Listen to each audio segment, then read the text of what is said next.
Buenos días a todos los espectadores del Pensamiento del Aire. Mi nombre es Alona Emelianenko y hoy vamos a ver la situación actual en Ucrania desde otra perspectiva. Para entender el conflicto y ver el fondo del problema, toca hablar del Donetsk.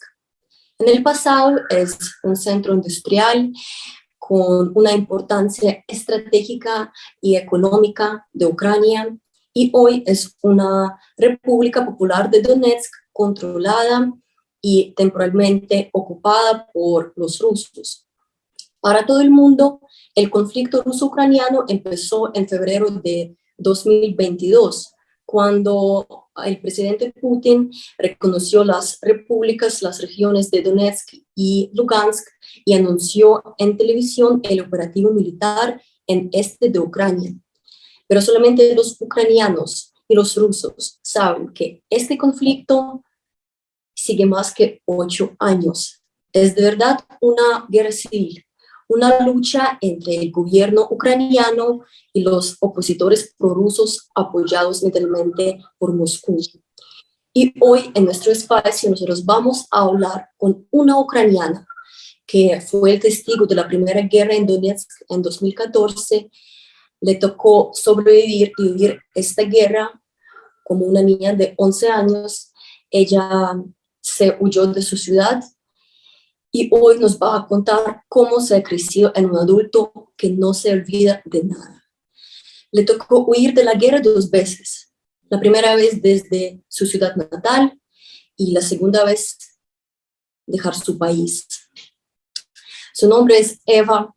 Es una estudiante de la Universidad Nacional de Kiev con la especialidad en relaciones internacionales. Y hoy nos va a acompañar en el espacio de Pensamiento El Aire y nos va a contar su historia. Buenos días, Eva. Bienvenida a Colombia y al Pensamiento del Aire. Здравствуйте, Алена. Eva nació en Donetsk y hoy nos va a contar un poquito sobre su ciudad natal. Donetsk siempre ha sido una ciudad maravillosa. Antes de 2014, nunca habíamos escuchado que los ciudadanos no estuvieran satisfechos con Ucrania. Nunca habíamos discutido que queremos cambiar del país o que los rusos nos tienen que salvar. Nunca. A partir del 2014 todo cambió. Recuerdo cómo en el colegio, en la clase de música, peleé con una amiga porque ella dijo que Rusia era mejor que Ucrania y que sería mejor si cambiáramos de país. Yo estaba aterrada con ese comentario, pero me pareció completamente loco lo que dijo ella. Solo pensé, ¿será que sus papás le contaron eso y ella lo interpretó mal? Éramos niñas de la misma edad, pero antes de ese día nunca he escuchado de la gente de Donetsk, ni de los niños, ni de adultos, que alguien quiso dejar de ser ucraniano y ser ruso. Pero ¿cómo pudiste en tan poco tiempo cambiar tu mente y la mente de toda la gente que vive en Donetsk de una forma tan drástica? ¿Desde qué momento la gente empezó a hablar bien de Rusia, que las tropas rusas y el gobierno está apoyando a Donetsk y a la gente que vive allí?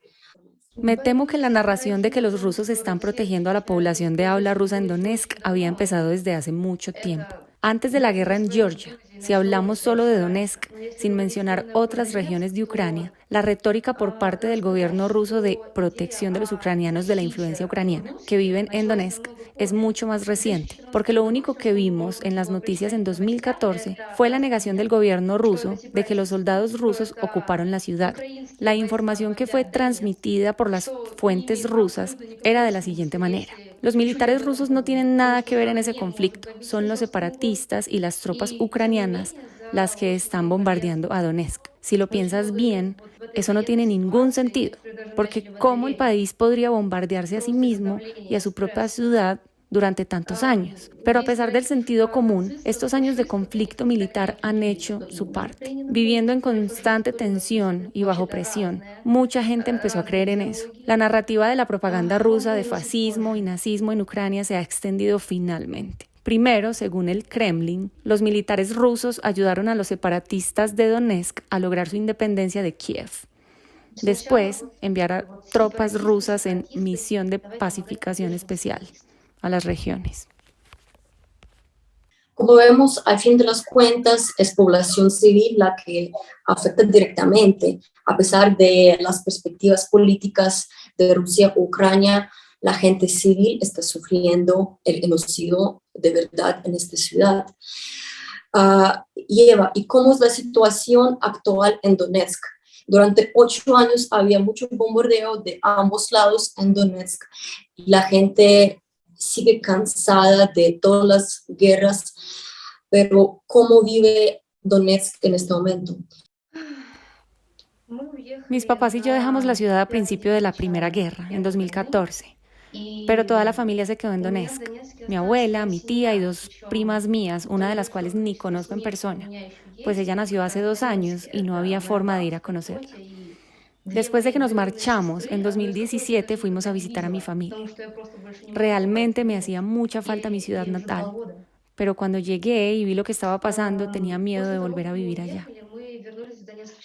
En 3 años de guerra, Donetsk quedó irreconocible. Если честно, до этого я ужасно скучала за Донецком. Но после того, как я увидела, что там происходит, мне стало жутко страшно. Я поняла, что я просто хочу обратно на землю, которая точно под контролем Украины. ¿Qué está pasando exactamente en Donetsk? Во-первых, Primero, очень много mucha разрушений. destrucción. Дома не Los edificios han sido destruidos por la guerra, por las explosiones. Aparecieron grietas en las estructuras de muchas casas, las ventanas rotas. Pero lo peor de todo es la reacción de la gente que vive allá.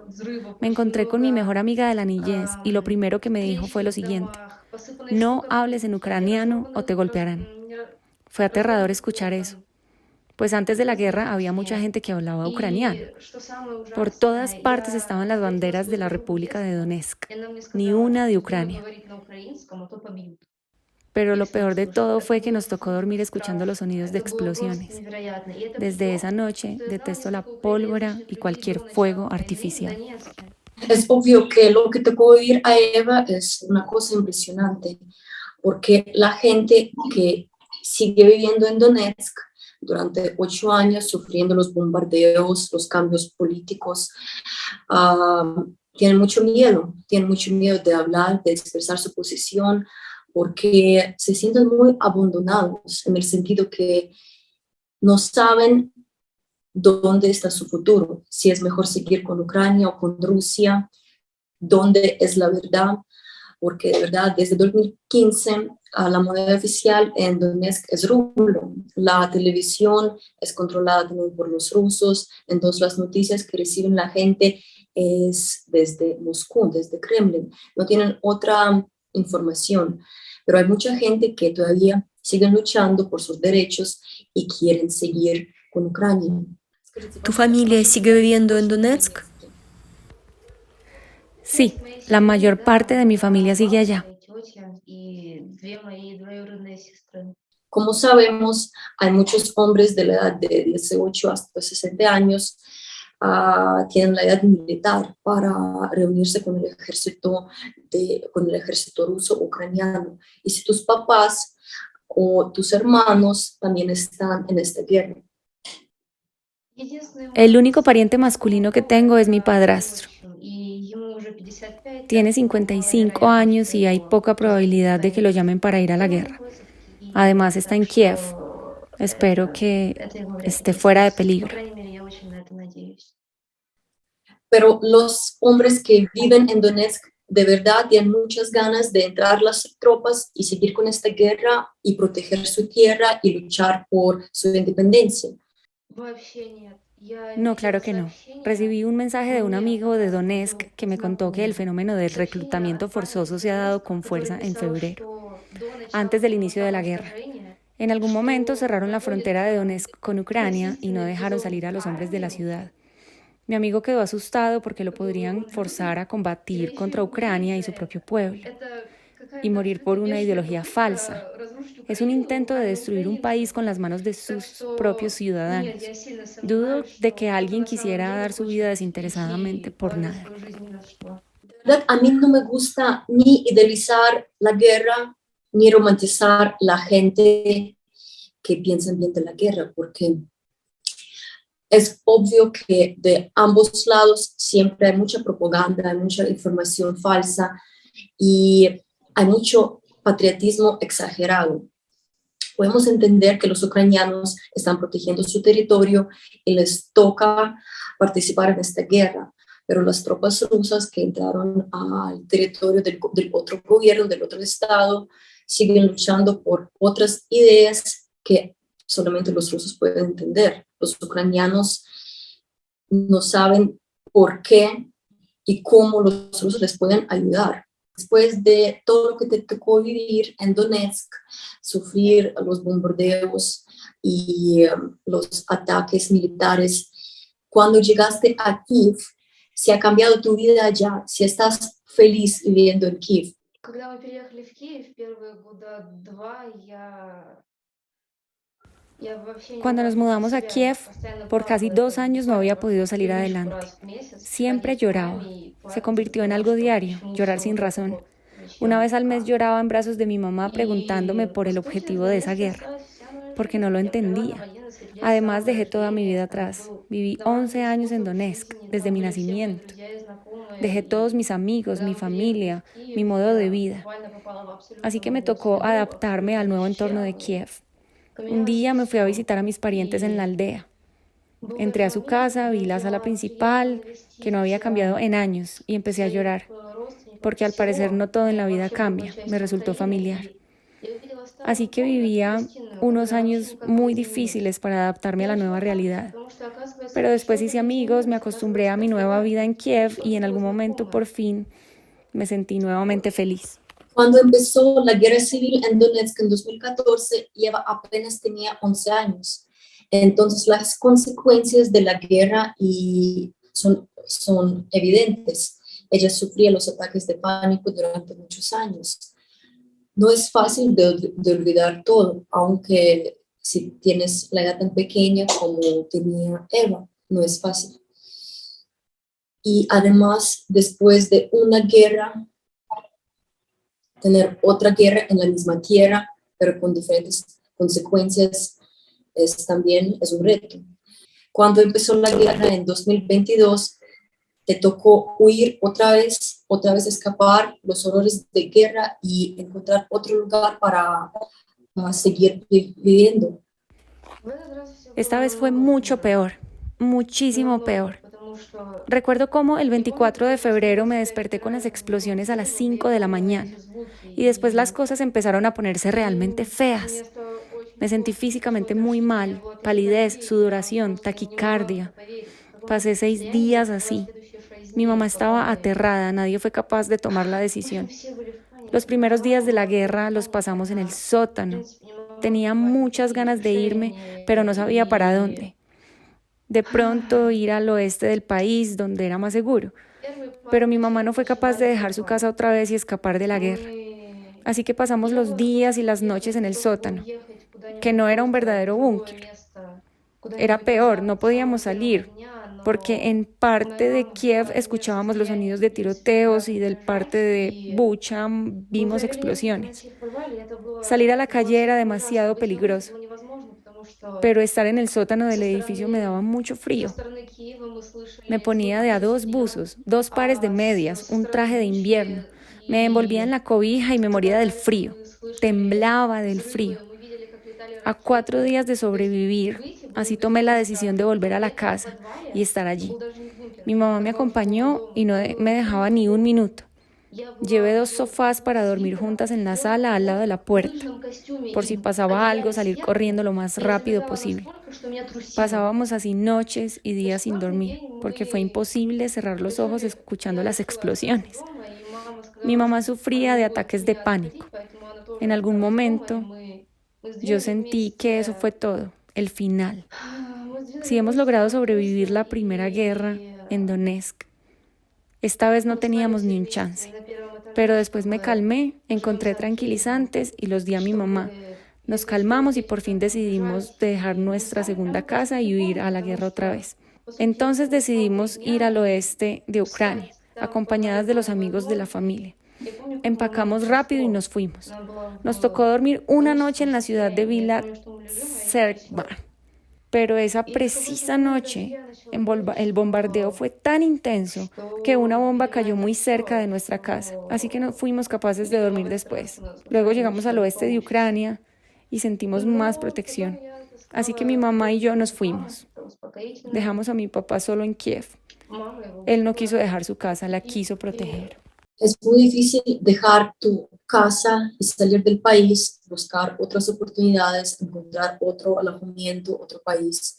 En este momento Eva está en Lisboa, en Portugal, está fuera del peligro, pero con muchas ganas de volver a su propia casa, reunirse con su familia y otra vez sentir casa, porque durante 8 años Eva se perdió el sentido de la casa, cambiando hogares por horrores de la guerra. Le tocó vivir de todo. Y si tienen planes de volver a Donetsk o a Kiev cuando termine la guerra. Me gustaría visitar Kiev lo más frecuente posible y volver a vivir en Donetsk, porque tengo 2 primitas chiquitas allá. Pero no tenemos dónde vivir en Donetsk. Nos tocó vender el apartamento por nada. Hasta el último momento creíamos que podríamos recuperar nuestras vidas. Fue el 5.º año de la guerra civil en Donetsk. La propiedad ya no valía nada. Las esperanzas de que la guerra terminara pronto y que podríamos regresar a la casa eran muy bajas. Así que tomamos la decisión de vender el apartamento y nos trasladamos a Kiev. Entonces ahora vivo pensando cuándo el país se recuperará y yo podré regresar a mi vida normal. Todos nosotros queremos despertar a la realidad donde no hay guerra. Nosotros queremos volver a nuestra vida normal, tener el trabajo, amigos. Queremos vivir una vida normal, porque todo lo que está pasando ahora en Ucrania es un genocidio de la nación. El mundo entero tiene su mirada sobre la guerra en Ucrania. Durante 3 meses, todos los noticieros están llenos de la información sobre Ucrania. Y la ayuda internacional es indispensable. Desde Colombia también es posible apoyarse a la causa de paz y apoyarse a estas ayudas. Tu donativa nos ayudará a proporcionar asistencia alimentaria a las familias que están en la zona roja. Pueden realizar el aporte a través de siguiente medio. Les dejo la información en la descripción de este video. El futuro de los niños, adolescentes y ancianos de Ucrania están en tus manos. Espero que me van a apoyar en esta causa de ayudar a la gente y juntos vamos a lograr muchas cosas. Gracias por su atención. Gracias, Eva, por su historia tan honesta y tan valiente. Te deseamos todo lo mejor a ti y a toda la familia. Nos vemos muy pronto. Muchas gracias.